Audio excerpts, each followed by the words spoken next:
ಹ್ಞೂ ಇರೋ ತಂದ್ಕೊಟ್ಟೆ ಇರೋ.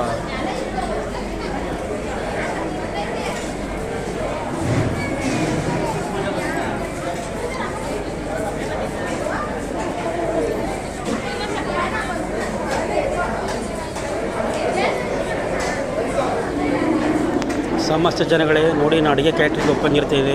ಫ್ರೂಟ್ಸು ಬೇಡ ಹೆಚ್ಚು ಚಾಟ್ಸೆಲ್ಲ ಒಪ್ಪಿರ್ತೇನೆ. ಇದು ನೋಡಿ ಸಬ್ಸ್ಕ್ರೈಬ್ ಮಾಡಿ, ಕಾಮೆಂಟ್ ಕೊಡಿ. ಸಬ್ಸ್ಕ್ರೈಬ್ ಆಗಲಿಲ್ಲ ಸಬ್ಸ್ಕ್ರೈಬ್ ಮಾಡಿ, ದಯವಿಟ್ಟು ಆರ್ಡರ್ ಕೊಡಿ. ನನ್ನ ನಂಬರ್ 7619476578, ರಾಜ್ ಇವೆಂಟ್ ಗ್ರೂಪ್.